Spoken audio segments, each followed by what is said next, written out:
Hi, my name is Laura, and my partner's name is Jessica, and we have chosen to do our assignment on the language of responsibility, which is covered on pages 216 to 222 in Looking In, Looking Out course textbook. The language used when conveying a message reflects on the speaker and shapes the tone of the relationship.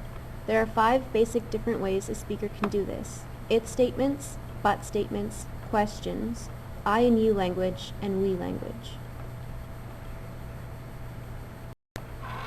It statements.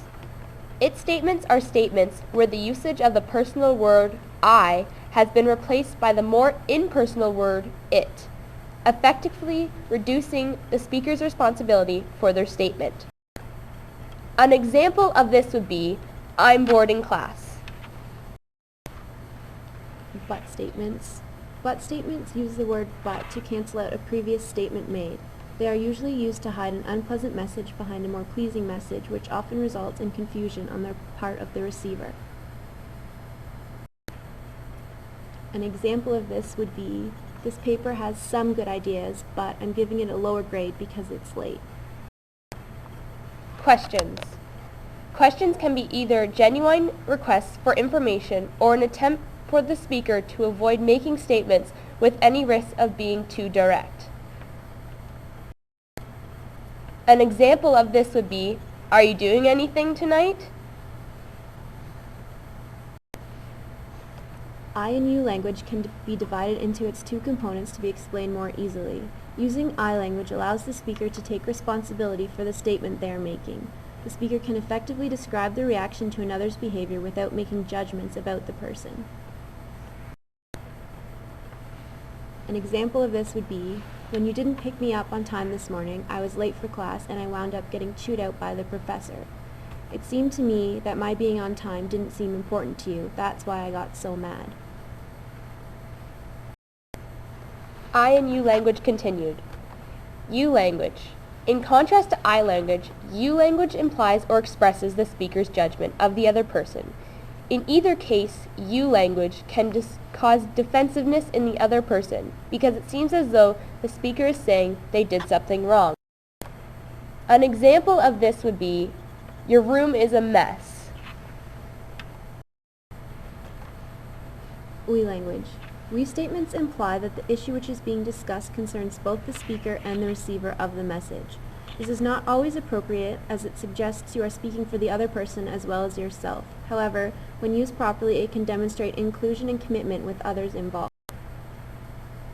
An example of this would be, we need to work together to figure out a solution. On a daily basis, I and you language is the method most commonly used in communication, so it will be explained in more detail along with a demonstration of how it is to be used appropriately in a real-life situation. Without realizing it, you statements can make it seem as though the speaker feels that he or she is qualified to judge the receiver of the message. For this reason, I statements are a more effective way to express a complaint, accepting responsibility for the speaker's feelings without placing blame on the receiver. Unfortunately, I statements may also be seen as egotistical and narcissistic, making the receiver feel that the speaker is self-absorbed. This is why I statements are best used when the receiver does not have an issue. In some cases, a combination of I and we language can be received most favorably. It is important to know when it is appropriate to use each pronoun. Here is how the I and you language can be used appropriately on the job. Where have you been? You were supposed to be here at 9 a.m. and it's almost 9:30. I had a late night last night and slept past my alarm. Why? What's the problem? We all have late nights, Jessica, but it's not fair that you come in at 9:30 and make the patients wait. I don't see why you have to worry about how I do my job. Jim, our boss, hasn't complained, so why should you worry? Jim hasn't complained because he's not always in the clinic every day, and you have done this several times. You should appreciate how we cover your lateness every time.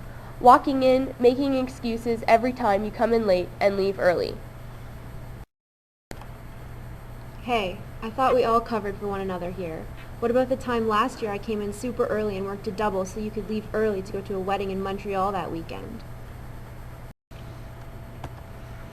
That's different. Nobody was lying then. When you arrive late several days in a week, I have to make up stories to explain where you are. You're always putting me in a very difficult position, and it's not fair for me or anyone else. You can't count on me to keep covering for you. Fine, I'll never ask you for a favor again. Sorry to put you out. Laura may have succeeded in reducing Jessica's lateness, but her choice of you language left her feeling defensive and angry. The climate in the office is likely to be more strained, hardly the outcome Laura was seeking. Notice how she could have handled the same issue using I language to describe her problem instead of blaming Jessica. Jessica, I need to talk to you about a problem. What's up? You know how you come to work late several times a week and leave earlier on those days? Yeah. Well, I need to tell you that's putting me in a very difficult position. When Jim asks where you are, I don't want to say you're not here yet, because that might get you in trouble. So sometimes I make excuses or even lie, but our boss is suspicious of my excuses and I'm worried about that.